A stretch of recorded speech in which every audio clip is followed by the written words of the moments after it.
Forum économique de la mission marocaine sur les secteurs de l'automobile et du cuivre. Les détails dans ce journal.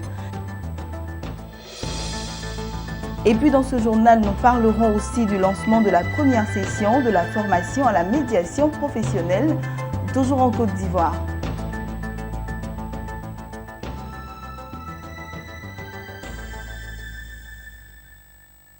Bonsoir à tous et merci de vous informer sur Business 24 Africa. Commençons par cette information.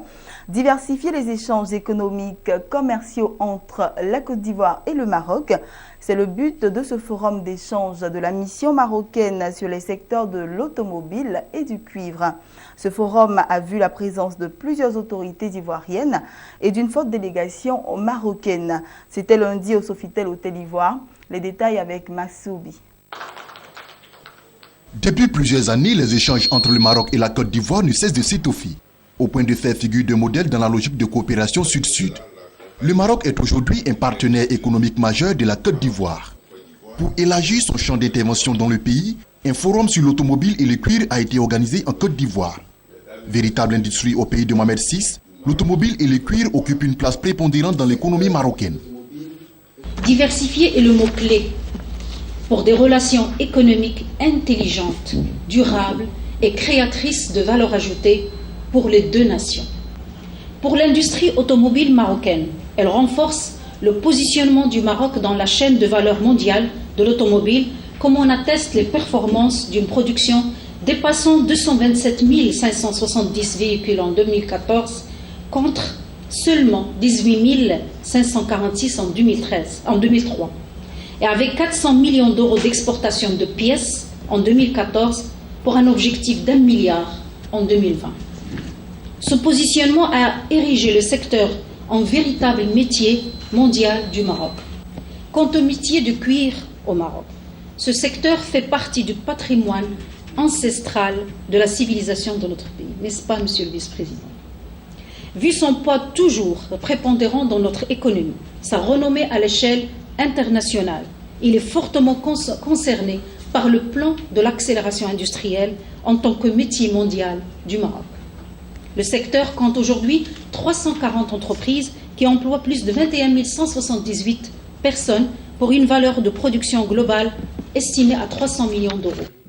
Les autorités ivoiriennes présentes à cette rencontre comptent donc s'imprégner de l'expérience marocaine dans la marche vers le développement.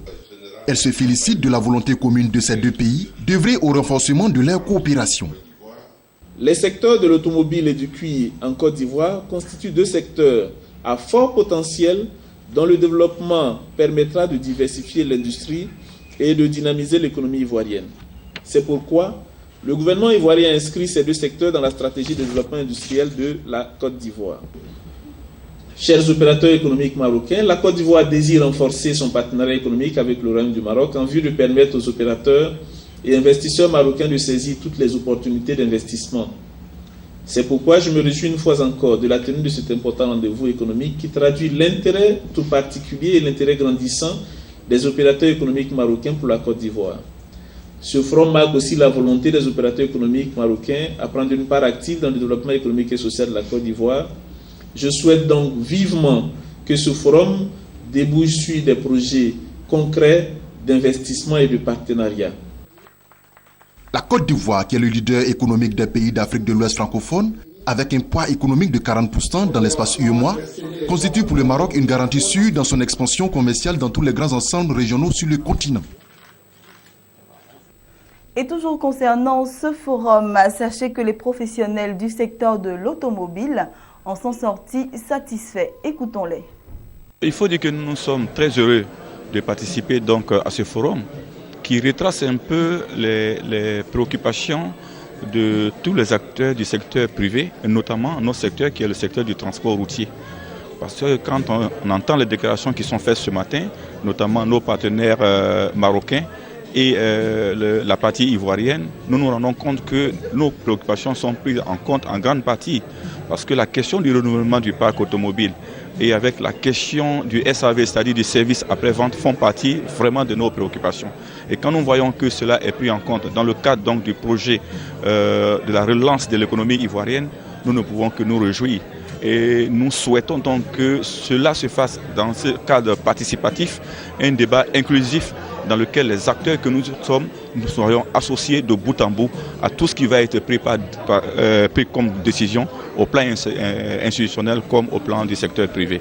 En gros, nous sommes vraiment heureux de nous retrouver ici aujourd'hui et nous comptons participer activement pour que les décisions qui vont être prises puissent aboutir et que cette coopération sud-sud, qui est une occasion heureuse pour le développement de nos économies africaines, puisse et être renforcée. Ce forum, aujourd'hui, représente pour nous les transporteurs une bouffée d'oxygène parce qu'il nous a été rapporté que la société qui viendra s'installer en Côte d'Ivoire pour la fabrication de matériel roulant nous permettra d'acquérir ces matériels avec un plan de financement de la banque. Donc c'est tout un challenge pour les transporteurs qui ont besoin de renouveler leur parc automobile. C'est par le transport que tout est fait. Par le transport que fait les marchandises. C'est par le transport que sont faits le transport même du personnel, le transport même des biens et services. Donc vous voyez, le transport même du vivrier, le transport c'est un volet qui est très important pour le développement économique d'un pays. Et on pense qu'en plus de ça, si derrière il est créé un transport intelligent, on pense qu'on sera un pays émergent à l'horizon 2020 ou 2040. Souvent méconnu, le règlement des conflits par la médiation qui se définit comme une négociation entre des parties en cause, aidée par un tiers impartial, est souvent négligé en Côte d'Ivoire. Dans le but de mieux pratiquer cette méthode de règlement des conflits, la première session de formation à la médiation professionnelle a été lancée en Côte d'Ivoire. C'était ce lundi à Abidjan, en présence d'autorités ivoiriennes et d'experts de la médiation. D'aider à la formation des médiateurs ivoiriens. Jusque-là pratiquée en France, la formation à la médiation professionnelle est désormais pratiquée en Côte d'Ivoire. L'annonce a été faite lors d'une cérémonie qui a réuni des experts de la médiation et personnes intéressées par cette formation. Pendant toute une année, les bénéficiaires de cette formation seront formés sur différents modules concernant la médiation. Pour cette première phase, la formation des médiateurs professionnels est destinée aux notaires. Suivront ensuite d'autres professions. Alors, la médiation, c'est quoi? C'est le fait pour deux personnes en conflit de prendre la tâche d'une troisième personne, qui n'est pas en conflit, bien sûr, qui va les aider à trouver elle-même la solution à leur conflit. Ce qu'il convient de savoir, c'est que jusque-là, la formation des médiateurs professionnels se passait en France. Donc, ce qui était un élément, j'allais dire, en soi-même difficile pour ceux qui voulaient se former, puisqu'il fallait se rendre en France régulièrement. Moi, en ce qui me concerne, j'ai dû me rendre en France une fois par mois, sur toute l'année. Et si on voulait développer la médiation en Côte d'Ivoire, et donc du coup former des médiateurs, il fallait faciliter, j'allais dire, la tâche à ceux qui veulent bien embrasser cette profession-là. C'est pourquoi aujourd'hui, on a ouvert cette session-là, de pouvoir commencer à former les médiateurs en terre ivoirienne, c'est-à-dire leur permettre au moins de pouvoir être ici sur place et d'éviter de se rendre régulièrement en France. Déjà, ça fait un coût. Et puis ensuite, il y a un certain nombre de problèmes que ça se pose de celles des ascensions qu'il y avait et tout ça. Donc, la session qui démarre aujourd'hui est une session qui va s'étendre jusqu'au mois de septembre. Les formateurs d'école la médiation et la médiation viendront ici, se déplaceront en Côte d'Ivoire pour former donc les médiateurs ivoiriens, les futurs médiateurs ivoiriens. Et ils viendront 3 fois, c'est-à-dire une première fois ils sont là maintenant, ils vont commencer jusqu'au 18 décembre. Ensuite ils viendront au mois d'avril et enfin ils reviendront ici au mois de septembre. C'est à l'issue de cela que tous les étudiants vont donc être évalués et ceux qui seront admis justement pourront recevoir leur certificat d'aptitude à la profession de médiateur, qui est le CAPEM, qui sera délivré en France au cours d'un symposium, comme on le fait tous les ans. La formation à la médiation professionnelle est pratiquée en Côte d'Ivoire par l'École professionnelle de la médiation et de la négociation, l'EPMN, de Bordeaux en France. en collaboration avec le cabinet Concilium et la Cour d'arbitrage de Côte d'Ivoire, CACI. Alors, ce qu'on va apporter, c'est un savoir-faire dans la manière de structurer la pensée, d'aider les personnes à structurer leur pensée lorsqu'ils sont en conflit. C'est-à-dire leur permettre aussi d'envisager autre chose que le conflit et l'affrontement et de pouvoir en venir avec une méthodologie très technique en vue de leur permettre d'envisager la qualité des relations. Bien entendu, c'est une formation de qualité. Nous sommes très exigeants, donc il faut savoir que les médiateurs professionnels, en tout cas les personnes qui sont en formation pour devenir médiateurs professionnels, vont suivre une formation qui est assez exigeante et qui demande beaucoup de disponibilité. Aussi, quelque part, on ne devient pas médiateur du jour au lendemain et on ne s'improvise pas médiateur, évidemment, ça s'apprend. L'école professionnelle de la médiation et de la négociation, l'EPMN, a été fondée sur l'expérience de médiateurs associés. Elle détient l'exclusivité de l'approche scientifique de résolution des différends et délivre la première certification de médiateur professionnel, le certificat d'aptitude à la profession de médiateur KPM. L'école professionnelle de la médiation et de la négociation dispense aussi des enseignements sur l'étude des stratégies et interactions en communication et le développement de la qualité relationnelle. L'illumination de la ville d'Abidjan pour la fête de fin d'année est devenue une coutume. La première dame de Côte d'Ivoire, Dominique Ouattara, a procédé au lancement de la 5e édition du festival Abidjan Ville Lumière. C'était ce lundi dans la commune du Plateau, en présence de plusieurs personnalités ivoiriennes. Franck Wadio pour le reportage. Depuis le lundi 14 décembre 2015, Abidjan, capitale économique de la Côte d'Ivoire, est redevenu un théâtre lumineux pour un mois de curiosité et de découverte. Et pour cause, le paysage de bord de la lagune ébriée est à nouveau transformé par des décorations lumineuses et festives. Cette année encore, c'est la commune du Plateau qui a accueilli la cérémonie de lancement de Abidjan Perle de Lumière 2015. Le maire de la dite commune, Akossi Benjo, s'est félicité du choix de sa cité pour le lancement des illuminations. Quant au gouverneur du district d'Abidjan, Robert Begré-Mombé, il a fait remarquer que la fête de la lumière conduit au beau et à la concorde. La fête de la lumière est là pour nous rappeler que dans ce pays, du nord au sud, de l'est à l'ouest, en passant par le centre, nous sommes tous issus d'une même mère qui est la Côte d'Ivoire et d'un seul père qui est la Côte d'Ivoire, notre unique patrie. Dao Mamadou, administrateur général de la structure Apothéose, maître d'œuvre des illuminations, a indiqué que ce rendez-vous annuel est un patrimoine des Abidjanais.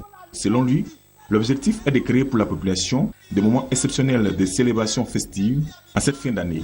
Par ailleurs, il a révélé que cette 5e édition, qui a pour thème « À l'œuvre Abidjan, Perle de Lumière », est placée sous le sceau de l'innovation. Abidjan, Perle de Lumière, ce sont des illuminations festives. Des illuminations d'artères et de places fortes de notre capitale, c'est-à-dire 5 km de décors et de structures imposantes. Des dessins et des couleurs variées. Des figures réalisées artisanalement et spécifiquement pour Abidjan. 180 jours, je veux dire 6 mois de travail, de conception, de création, d'usinage, de montage et de stress. 54 points de décor, 9 places fortes, depuis l'aéroport, les 2 ponts Félix, Houphouët-Boigny et de Gaulle, la place de la République, le district, le boulevard de la République, le jardin Bresson qui nous accueille en ce moment, le jardin Bresson qui accueille l'île enchantée, l'esplanade de la cathédrale, l'esplanade Henri-Conan Bédier du côté de la Riviera, et enfin, le sapin. Le grand sapin de notre festival, 30 mètres de hauteur, soit l'équivalent d'un immeuble de 6 à 7 étages. C'est à la première dame, Dominique Ouattara, qui est revenu l'honneur de mettre en marche les illuminations qui font désormais d'Abidjan la perle de lumière. Par ailleurs, elle a souhaité que ces étincelles brillent en chacun des Ivoiriens. Les lumières magnifiques qui scintilleront durant les fêtes seront l'occasion renouvelée pour les Ivoiriens de se réunir et de partager des moments merveilleux, sans distinction d'origine, d'âge, de religion ou d'appartenance politique. Cette année encore, le 31 décembre, il sera procédé au traditionnel feu d'artifice. Un spectacle très apprécié tant dans notre pays qu'au-delà de nos frontières et qui marquera de fort belle manière le passage à la nouvelle année. Les Abidjanais sont donc invités à venir admirer le parcours de gigantesques structures lumineuses, notamment le sapin de 30 mètres de hauteur et 24 autres sites décorés. Les organisateurs leur promettent d'être éblouis par de nouvelles fresques lumineuses jusqu'au 6 janvier 2016.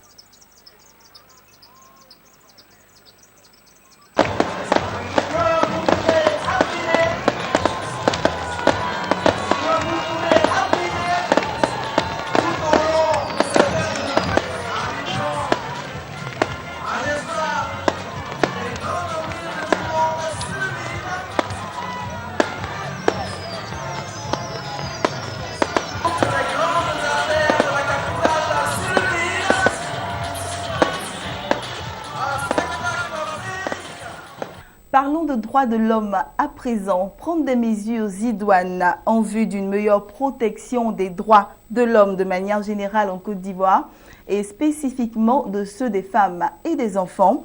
C'est l'objectif que s'est assigné le ministère de la Justice, des droits de l'homme et de la liberté publique et le ministère de la Solidarité, de la Famille, de la Femme et de l'Enfant lors d'une signature de convention entre ces deux ministères. Suivons. À présent, monsieur le ministre, nous remettre donc ici, au-delà de la liste. Définir ensemble une plateforme en vue de mieux protéger les droits de l'homme de manière générale en Côte d'Ivoire et plus spécifiquement les droits des femmes et des enfants. C'est la raison de la rencontre entre le ministère de la Justice, des droits de l'homme et des libertés publiques et le ministère de la Solidarité, de la Famille, de la Femme et de l'Enfant. En présence des ONG œuvrant dans la protection des droits de l'homme et des membres de la société civile, des mesures importantes ont été mises en place dans le but d'être plus efficaces. Ma collègue est venue ce matin avec ses collaborateurs, des ONG, de la société civile, et nous avons analysé ensemble les meilleurs moyens pour être plus efficaces. Parce qu'à ce stade, nous pensons avoir fait assez de sensibilisation et qu'il nous faut passer à une vitesse supérieure. Nous nous sommes engagés à faire en sorte que nous qui sommes au bout de la chaîne, en matière de sanctions des violations ou des atteintes à l'intégrité physique, nous sommes engagés à instruire nos collaborateurs à faire en sorte qu'il y ait le moins de complaisance possible et plus de rigueur dans la sanction, surtout des faits où l'on souvent constate que ce sont des enfants qui sont victimes de viols. Dans de telles circonstances ou d'attentats à la pudeur, dans de telles circonstances, nous avons invité les magistrats, nous allons inviter les magistrats à faire en sorte que la répression soit exemplaire pour que cela serve de découragement à tous ceux qui seraient tentés à attenter à l'intégrité physique des jeunes filles et des gens de manière générale. Quant à la ministre de la Solidarité, de la Famille, de la Femme et de l'Enfant, elle s'est félicitée de cette rencontre qui va apporter une avancée notable dans le domaine de la protection des droits de l'homme, particulièrement celle des enfants et des femmes. Notre souci, c'est améliorer notre collaboration pour mieux protéger nos populations, pour faire en sorte que leurs droits, notamment les droits fondamentaux, soient respectés. Je voudrais donc enchaîner pour dire que nous repartons d'ici rassurés et confiants donc de ce que les droits des femmes et des enfants en général, les droits de la jeune fille, mais aussi les droits des hommes et des garçons, sont une priorité pour le ministère chargé des droits de l'homme. Je repars confiante parce que le ministre et nous-mêmes avons donc décidé, à compter de ce jour, de la mise en place d'une plateforme de collaboration qui fera en sorte que, de façon régulière, nos différents obstacles, nos différentes préoccupations donc, soient prises en compte de manière précise afin d'apporter une réponse efficace à la prise en charge des familles, des femmes et des enfants en difficulté. La protection des droits de l'homme, surtout celle des enfants et des femmes, est une priorité pour le gouvernement ivoirien. Ainsi, plusieurs actions sont menées sur le territoire ivoirien en vue de permettre aux structures en charge de protection des droits de l'homme de mener à bien leurs activités. Et c'était un commentaire de Lawani Babatunde. Terminons ce journal avec cette information en images. Sachez que le groupe industriel français Thales a annoncé qu'il allait créer une usine spécialisée dans la fabrication d'additifs métalliques appelée impression 3D à Casablanca.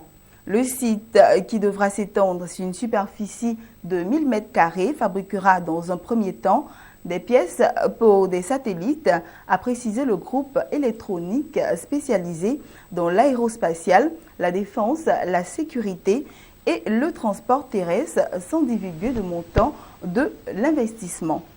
Le procédé d'impression 3D retenu pour le groupe français consiste à agglomérer des poutres d'alliage métallique à l'aide d'un laser à haute tension.